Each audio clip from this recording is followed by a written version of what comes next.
اندر موجود ہے، چغلی ہماری قوم کے اندر موجود ہے۔ حالانکہ کوئی مسلمان ایسا نہیں ہے جن کو ان گناہوں کے بارے میں علم نہیں ہو۔ کوئی ایسا کہہ سکتا ہے کہ غیبت حرام ہے یہ مجھے نہیں معلوم؟ کوئی مسلمان ایسا کہہ سکتا ہے؟ نہیں کہہ سکتا۔ اللہ اکبر۔ لیکن اتنا ضرور ہے، یہ بھی پتا ہے کہ غیبت کے بارے میں آیا ہے الغیبت اشد من الزنا، کہ غیبت زنا سے بدتر چیز ہے، غیبت زنا سے بھی بڑھ کر بری چیز ہے۔ یعنی زانیوں کے لیے جو عذاب ہے، غیبت کرنے والوں کے لیے اس سے بڑا عذاب ہے۔ اسی طرح چغلی کے بارے میں بتایا، بچپنے میں ننھے ننھے بچوں کو علماء بتاتے رہے کہ چغل خور جنت میں داخل نہیں ہوگا۔ یہ اللہ کے رسول کا فرمان ہے، یہ مالک جنت کا فرمان ہے، یہ مصطفیٰ جان رحمت کا فرمان ہے۔ اللہ اکبر۔ جو کسی کی زمین پر حصہ، جو کسی کی زمین پر قبضہ کر لے، اگر 1 انچ زمین پر قبضہ کیا ہے تو نیچے نیچے نیچے نیچے 7 طبق زمین اتنی کاٹ کر نکالی جائے گی اور اس کی گردن کے اندر پہنا دیا جائے گا۔ اور کب تک پہنایا جائے گا؟ جب تک لوگوں کا حساب و کتاب نہیں ہو جاتا۔ کہاں اللہ اکبر۔ ارے اتنے پھول اپنی گردن میں ڈال کر اجتماع کے محفل کے اخیر تک بیٹھ کر کے بتا، پھر گھر جا کے پتا چلے گا کہ گردن کی کیفیت کیا ہوتی ہے۔ مسلمانوں، جب 50 پھولوں کا گجرا ہمیں جلسے کے اینڈ تک پہن کر نہیں بیٹھ سکتے تو اللہ اکبر، وہ قیامت کا 50,000 سال کا دن، اور جتنی زمین پر کسی کے قبضہ کیا ہے وہ 7 طبق زمین کاٹ کر جب گردن میں ڈالی جائے گی، ہمارا کیا بنے گا؟ سب مسلمانوں کو پتا ہے، سب مسلمانوں کو معلوم ہے۔ لیکن اب مجھے بتاؤ، ہم گناہ کر رہے ہیں، کس مسلمان کو نہیں معلوم کہ میرے آقا فرماتے ہیں کہ جس نے جان بوجھ کر نماز چھوڑ دی اس کا نام جہنم کے دروازے پہ لکھ دیا جاتا ہے۔ بولو، روزانہ 5 مرتبہ جہنم کے دروازے پر ہمارا نام لکھا جا رہا ہے، ہمارے بچوں کا نام لکھا جا رہا ہے، ہماری بیوی کا نام لکھا جا رہا ہے۔ اس کے باوجود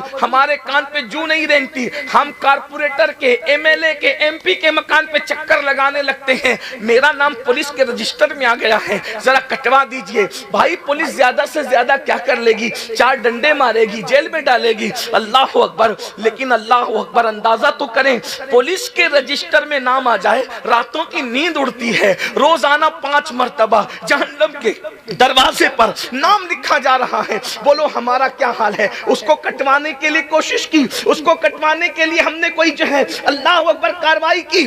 یہاں تو حال یہ ہے، میں اپنے ملک کی پولیس کے لیے نہیں کہہ رہا ہوں، مطلقاً پوری دنیا کے لیے کہہ رہا ہوں، پولیس والوں کا حال یہ ہوتا ہے عام طور پہ پوری دنیا میں رشوت لے کے نام کاٹ دیتے ہیں۔ کوئی بڑے آدمی کو لے جاؤ تو نام کاٹ دیتے ہیں، اسی طریقے سے ان کو جو ہے وہ دھمکا دو بھی تو نام کاٹ دیتے ہیں، ایک چائے پلا دو تو بھی نام کاٹ دیتے ہیں۔ لیکن جہنم کے دروازے پر جن فرشتوں نے نام لکھا ہے، وہاں رشوت دے کر کے نام نہیں کٹ سکتا، وہاں خالات دے کر نام نہیں کٹ سکتا، وہاں چہرہ دیکھ کے نام نہیں کٹ سکتا۔ ذرا سوچو تو صحیح، اتنا سب کچھ ہونے کے بعد گناہ گناہ گناہ پھر بھی گناہ کیوں کرتے ہیں؟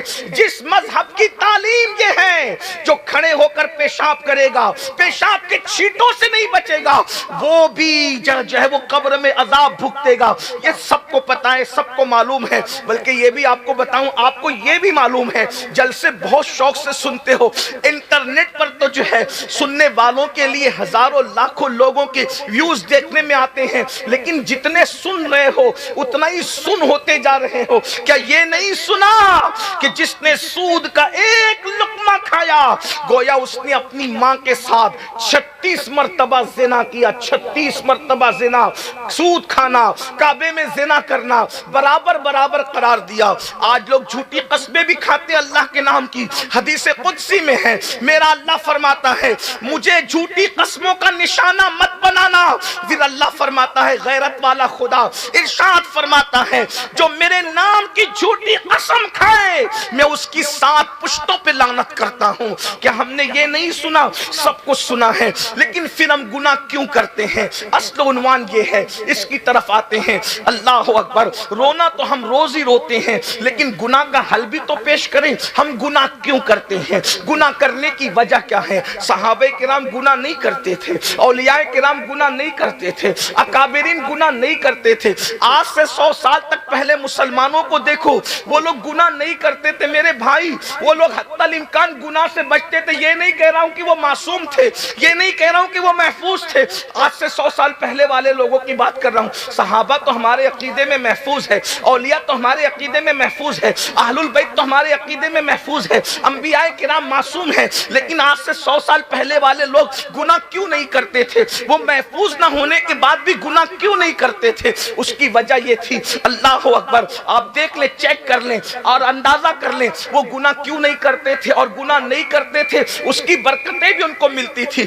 آج ہم گناہ کیوں کر رہے ہیں؟ اس کی سب سے بڑی وجہ یہ، ہم قبر کو بھول چکے ہیں، ہم آخرت کو بھول چکے ہیں۔ ہم ہو یا آپ ہو، دنیا اتنی غالب آ گئی، دنیا دنیا دنیا، ہائے رے دنیا، ہائے رے دنیا، دنیا میں ڈوب گئے۔ دیکھو میں یہ نہیں کہتا دنیا چھوڑ دو، اسلام نہ ترک دنیا کی بات کرتا ہے، اسلام نہ غرق دنیا کی بات کرتا ہے۔ اسلام کہتا ہے دنیا میں رہ کر جیو، دنیا کے اندر تم رہو، تمہارے اندر دنیا نہیں آنا چاہیے، تمہارے اندر تو تصور آخرت ہو۔ ہم آخرت کو بھول چکے ہیں، ہم قبر کو بھول چکے ہیں۔ میں یہاں بہت تھوڑی دیر کے لیے، میں آپ نے خطابات سن لیے ہیں، اب کوئی خطاب کی، میں رسمی طور پہ نہیں کہہ رہا ہوں، سچ بات کہہ رہا ہوں، اب کوئی خطاب کی ضرورت نہیں ہے، صرف دل کا درد ہے جو آپ کے دلوں کے دروازے پہ انڈیلنا چاہتے ہیں۔ اللہ کرے دلوں میں بات اتر جائے، خدا ہماری زبانوں میں اثر پیدا کر دے، ہماری بہنوں کے دلوں میں بات اتر جائے۔ بھائیو، قبر کو بھول چکے ہم، میدان محشر کو بھول چکے ہم، بلکہ بہت سارے مسلمان کہلانے والے تو ایسے بھی ہیں جن کو یقین ہی نہیں ہے کہ مرنے کے بعد اٹھنا بھی ہے، جن کو یقین ہی نہیں ہے کہ میدان محشر بھی ہوگا، اس لیے وہ بالکل فرعونوں کی طرح، نمرودوں کی طرح اپنی زندگی کو گزار رہے ہیں۔ یہاں پر حرام کام کھلے عام کرتے ہیں، کون کیا کر لے گا، جھوٹ کھلے عام بولتے ہیں، کون کیا کر لے گا، اللہ اکبر۔ اسی طریقے سے تھوڑی سی دولت آ جائے تو ان کے اندر فرعونیت جاگ اٹھتی ہے، کون کیا کر لے گا۔ مگر مسلمانوں میں تمہیں کہتا ہوں، مسلمانوں کو پھر سے مسلمان بننے کی ضرورت ہے۔ قبر حق ہے، میدان محشر حق ہے، اس کی حقانیت کو مانے بغیر کوئی سچا مسلمان ہو ہی نہیں سکتا۔ یاد رکھو، ارے جو ماں کے پیٹ میں ہمیں زندہ رکھ سکتا ہے، کیا وہ قبر کے پیٹ میں ہمیں زندہ نہیں رکھ سکتا؟ جو پہلی مرتبہ ہمیں پیدا کر سکتا ہے، کیا وہ دوسری مرتبہ ہمیں پیدا نہیں کر سکتا؟ اور پھر ہم تو سنی، جب ہم یہ مان چکے کہ عبدالقادر جیلانی کی ٹھوکر سے مردہ زندہ ہو سکتا ہے، جب عبدالقادر کی قوت کا یہ عالم ہے تو قادر کی قوت کا عالم کیا؟ نعرہ تکبیر، نعرہ رسالت، حضور سید صاحب۔ لوگ کہتے ہیں اولیاء اللہ کو ماننے سے شرک ہوتا، میں نے کہا شرک تمہیں ہوتا ہوگا، ہمارا عقیدہ تو مضبوط ہوتا ہے کہ جب عبدالقادر ایسے ہے تو قادر و قیوم کی شان کا عالم کیا ہوگا، ہمارا عقیدہ مزید مضبوط ہوتا ہے۔ تو یاد رکھو، ہم قبر کو بھول گئے، ہم موت کو بھول گئے، ہم میدان محشر کو بھول گئے، لیکن اتنا ضرور ہے ایک دن جانا ہے۔ اور پیدائش اور موت کیوں ہے؟ اللہ اکبر۔ زندگی اور موت کیوں ہے؟ جب زندگی دی تھی تو موت نہ دیتا، موت دی تھی تو پھر زندگی نہ دیتا، لیکن موت بھی اسی نے پیدا کیا۔ پر گھمنڈ کرنے والوں، 70 سال پر اترانے والوں، 100 سال تک تو کوئی جلدی پہنچتا بھی نہیں ہے، لیکن اگر 100 سال تک پہنچ بھی جاؤ تو انسان کی زندگی کتنی ہے بتاؤں؟ صوفیہ نے بہت اچھے سے سمجھایا، گو کہ فقہی طور پر اس اذان کا اس نماز سے کوئی تعلق نہیں ہے، لیکن یہ صوفیانہ فلسفہ ہے۔ جب بچہ پیدا ہوتا ہے اس کے کان میں اذان پڑی جاتی ہے، اور اس کے بائیں کان میں اقامت پڑی جاتی ہے، اور جب انسان مر جاتا ہے تو اس کی نہ اذان ہوتی ہے نہ اقامت ہوتی ہے، ڈائریکٹ نماز ہوتی ہے۔ صوفیہ کہتے ہیں کیا پتا چلا اے پیدا ہونے والے مسلمان، تیرے کان میں اذان بھی ہو گئی، تیری اقامت بھی ہو گئی، اب تیری جماعت کھڑی ہونے والی ہے۔ تو اقامت اور جماعت کے درمیان جتنا وقفہ ہے بس اتنی ہی تیری زندگی ہے۔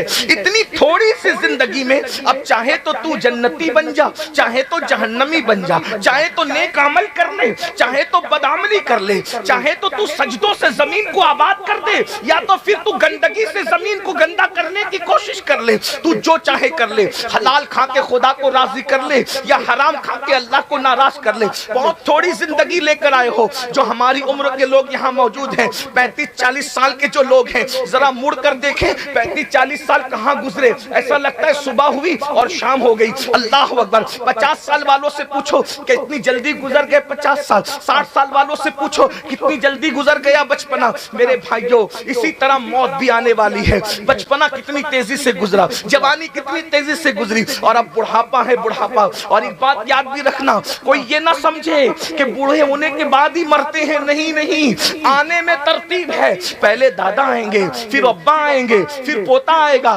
آنے میں ترتیب ہے، جانے میں کوئی ترتیب نہیں ہے۔ کوئی ضروری نہیں ہے کہ دادا پہلے آئے تھے تو دادا ہی جائیں گے، دادا پہلے آئے تھے پوتا بھی پہلے جا سکتا ہے۔ اس لیے بڑھاپے کے انتظار میں نہ رہنا۔ اور یہ موت کیا ہے؟ اللہ اکبر۔ آئیے میں آپ کے سامنے موت کا فلسفہ رکھوں، ذرا غور سے سننا میرے بھائیوں۔ جس گھاٹی سے گزرنا ہے، رات کی تاریکیوں میں زنا کی فلمیں دیکھنے والوں، کانوں میں ایئر فون لگا کر گانے اور غزلیں سننے والوں، گندی فلموں کے چکر میں 3-3 گھنٹے ضائع کرنے والوں، دولت کے نشے میں زنا کے اڈوں کو آباد کرنے والوں، بدکاری اور بدفعلیوں کی طرف یہ سوچ کر جانے والوں کہ کون دیکھ رہا ہے۔ بتاؤں تمہیں کون دیکھ رہا ہے؟ قرآن کہتا ہے ان اللہ کان علیکم رقیبا، اللہ تمہیں دیکھ رہا ہے، تم پر کڑی نگرانی فرما رہا ہے۔ ہوا معکم اینما کنتم، تم جہاں کہیں ہو اللہ تمہارے ساتھ ہے۔ کتنا ساتھ ہے؟ نحن اقرب الیہ من حبل الورید، اللہ دیکھ رہا ہے۔ ایک بات کہوں، کیا ہم منافق تو نہیں ہو گئے؟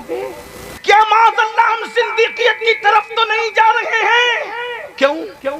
اگر مفتی صاحب، عالم صاحب، ڈاکٹر صاحب، انجینئر صاحب، سیٹ صاحب دیکھ رہے ہیں اور ہم کھانا کھا رہے ہیں تو ہم لوگ دیکھ رہے ہیں تو ان کے سامنے بڑا لقمہ نہیں کھاتے۔ لوگ دیکھ رہے ہیں، لوگ دیکھ رہے تو ان کے سامنے ہم گوشت نہیں کھاتے۔ لوگ دیکھ رہے ہیں، اگر سی سی ٹی وی کیمرہ لگا ہو تو لوگ دیکھ رہے ہیں تو پان کی پچکاری نہیں، تھکتے گٹکے کی پچکاری لوگ دیکھ رہے ہیں۔ سوچو تو صحیح، وما قدر اللہ حق قدری، تم نے اپنے خدا کی، اپنی اللہ کی وہ قدر کی ہی نہیں جو قدر کرنے کا حق تھا۔ اگر ہم دیکھ رہے ہیں، کوئی سیٹ صاحب، کوئی عالم صاحب، مفتی صاحب اور شیخ الحدیث صاحب، ڈاکٹر، انجینئر، جج کوئی دیکھ رہا ہو تو آپ بڑا لقمہ نہیں کھاتے؟ اللہ جنگ کا اعلان کرے، وہ قوم سکون سے کیسے رہ سکتی ہے؟ بولو کیا گھما پھرا کر سود نہیں کھا رہے ہو؟ سود کے دھندے نہیں کر رہے ہو؟ اللہ اکبر۔ ذرا غور تو کریں، سور نہیں کھاتے، اور سور اس لیے نہیں کھاتے کہ حرام ہے۔ اگر حرام ہونے کی بنیاد پہ سور چھوڑا ہوتا تو سود بھی چھوڑ دیتے، شراب بھی چھوڑ دیتے، نشہ بھی چھوڑ دیتے، جھوٹ بھی۔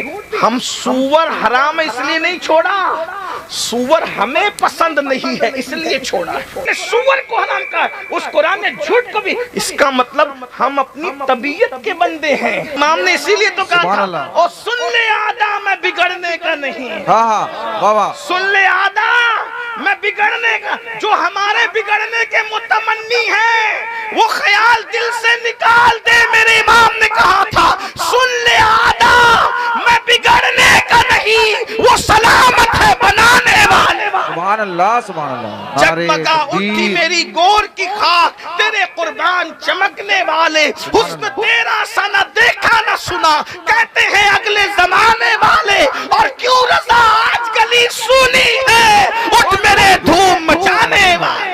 نعرے تکبیر، نعرے رسالت، بس رکھے آلہ حضرت۔ ہماری انشاءاللہ ہمیں کوئی بد دعا سے ہلاک نہیں کر سکتا، کیونکہ دعا کرنے والا وہ ہے۔ پیدا ہوئے تو ہمارے لیے دعا کی، پوری زندگی ہمارے لیے دعا کی، دنیا سے جا رہے تھے تو ہمارے لیے دعا کرتے ہوئے ظاہری طور پر تشریف لے گئے، اور ان کی دعا کیا ہے؟ عنایت کا جوڑا، اجابت کا صحرا، دلہن بن کے نکلی دعائیں محمد، اجابت نے جھک کر گلے سے لگایا بڑی ناز سے جب دعائیں محمد، جلدی جلدی سن لے مگر میں بددعا کے طور پہ نہیں حقیقت کہہ رہا ہوں، اور اگر نہ بھی سنو گے تو موت سے گزرنا ہی ہے۔ موت کیا ہے؟ قرآن کہتا ہے اینما تکونوا یدرککم الموت ولو کنتم فی بروج مشیدہ، اگر تم مضبوط قلعوں میں جا کر چھپ جاؤ گے وہاں بھی موت آ کر رہے گی، موت سے کوئی بچ نہیں سکتا، لیکن موت آتی کیسے ہے؟ ایک بات یاد رکھنا، اپنے شعراء سے معافی چاہتے ہوئے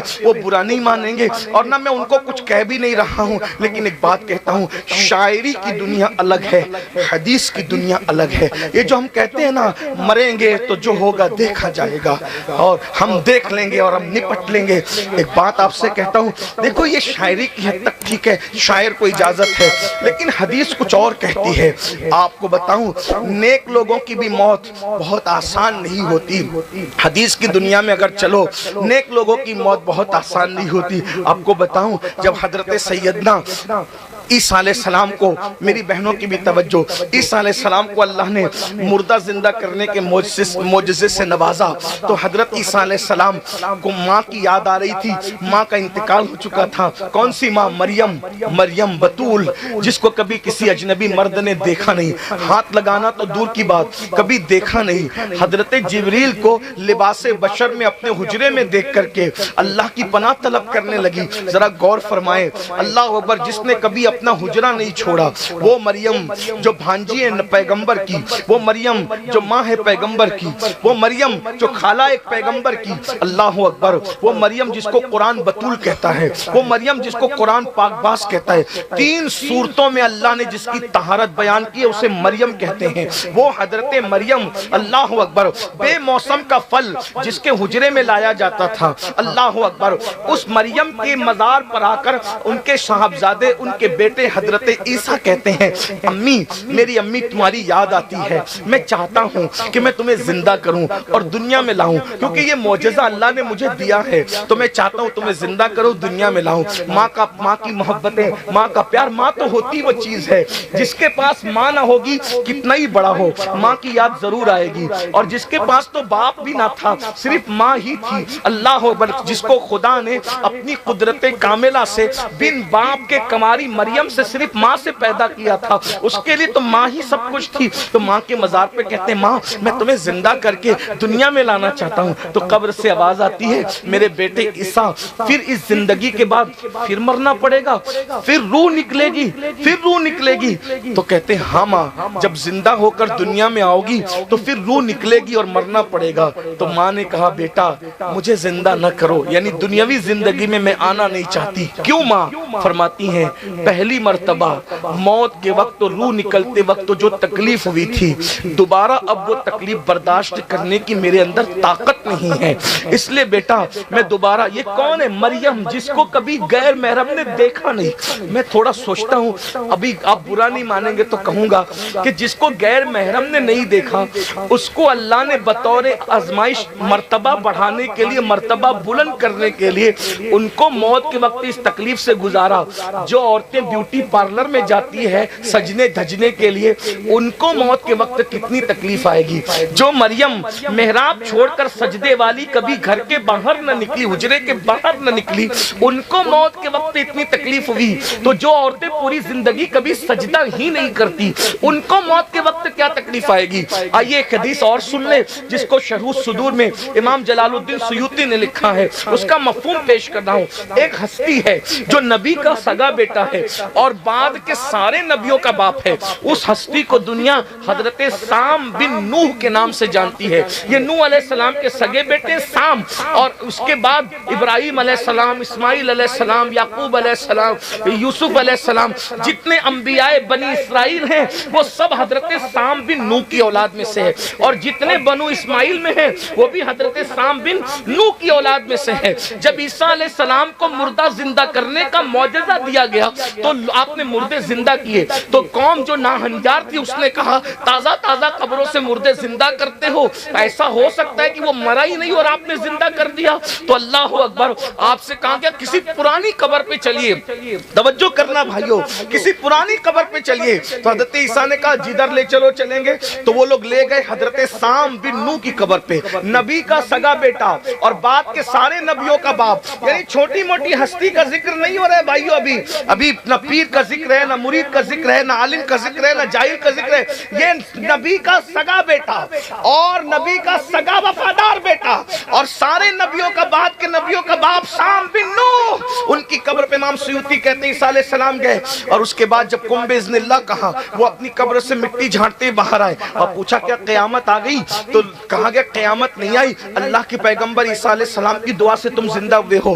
تو کہا بتاؤ کیا حال ہے؟ تو کہا کم و بیش 4000 سال سے زیادہ عرصہ بیت گیا ہے میری موت کو، لیکن روح نکلتے وقت جو تکلیف ہوئی تھی وہ درد میں ابھی بھی محسوس کر رہا ہوں، ابھی بھی وہ درد ختم نہیں ہوا ہے۔ نبی کا سگا بیٹا ہے، بعد کے سارے نبیوں کا بابا ہے، اور موت کی تکلیف کا یہ حال ہے۔ مسلمانوں ذرا بتاؤ تو صحیح، اچھے لوگوں کو یہ موت ہے، لیکن یہ موت کی تکلیف ان کے درجات کی بلندی کے لیے ہے۔ اللہ اکبر، ایک حدیث اور سن لیں، اس کو فقی ابو اللیث سمرقندی لکھتے ہیں، حضرت عبداللہ ابن عمرو ابن عاص کہتے ہیں کہ میں نے میرے بابا عمرو ابن عاص، صحابی، یہ صحابی ہیں اور صحابی کے بیٹے ہیں، عبداللہ ابن عمرو ابن عاص صحابی ابن صحابی ہیں، اللہ اکبر۔ عبداللہ ابن عمرو ابن عاص کہتے ہیں میں نے اپنے بابا عمرو ابن عاص سے پوچھا بابا موت کیا ہے، موت کی تکلیف کیا ہے، موت کی سختی کیا ہے؟ اللہ اکبر۔ تو حضرت عمرو ابن عاص نے کہا بیٹا، انسان کے سینے پر زمین اور آسمان کو سمیٹ کے رکھ دیا جائے۔ تھوڑا توجہ کرنا، یہ میری بات نہیں، یہ صحابی رسول کا قول ہے، یہ صحابی رسول کا فرمان ہے۔ ہائے مسلمان، اپنی زندگی کو کب تک رنگ ریلیوں کے اندر گزارو گے، کب تک عیاشیوں میں گزارو گے؟ موت آئے گی تو پچھتاؤ گے میرے بھائیوں۔ آج اللہ کے عذاب کا سن کر، اللہ کے عذاب کی باتیں سن کر ہنسنے والوں اور ہنس کر کے اڑا دینے والوں، مسجدوں کو ویران کرنے والوں، ایک دن میں 3 مرتبہ پیٹ بھر کے کھا کے خدا کی قدرت کو بھول جانے والوں، قبر اور آخرت کو نظر انداز کرنے والوں، موت کی فکر سے بے فکر ہو جانے والوں، ذرا تصور تو کرو، صحابی رسول کہہ رہے ہیں بیٹا انسان کے سینے پر اگر زمین اور آسمان کو سمیٹ کر رکھ دیا جائے تو اتنی تکلیف نہیں ہوتی، جب انسان کو موت آتی ہے، روح نکلتے وقت تو اس کو اتنی تکلیف ہوتی ہے۔ ذرا سوچنا میرے بھائی، میرے عزیز، ہائے ہائے، اگر ہم 10-20 کلو کا وزن پیٹ پہ اٹھا لیں تو ہم ہانپنے لگتے ہیں، لیکن یہ زمین اور آسمان سے وزنی اگر کوئی چیز ہمارے سینے پہ رکھی جائے تو کیا ہوگا؟ عمرو ابن عاص کہتے ہیں میرے بیٹے اسی پر بس نہیں، جب روح نکلتی ہے تو ایسے لگتا ہے جیسے انسان اپنی ناک سے سانس نہیں لے رہا ہے بلکہ سوئی کے ناکے سے سانس لے رہا ہے۔ ذرا سوچو تو صحیح، یہ ناک اگر نزلے سے بھر جائے تو راتوں کی نیند اڑ جاتی ہے، جب موت کے وقت یہ کیفیت ہوگی کہ اللہ اکبر، ناک سے نہیں بلکہ سوئی کے ناکے سے سانس لی جا رہی ہوگی، اس وقت ہمارا کیا بنے گا؟ پھر اس کے بعد عمرو ابن عاص کہتے ہیں میرے بیٹے اگر کسی کے پیٹ میں ببول کا درخت تو گھسا دیا جائے اور نیچے سے اس کو کھینچا جائے اور سارے کانٹے اس کے ایک ایک رگ میں سما جائے، جب کھینچا جائے گا تو اس کی کیفیت کیا ہوگی؟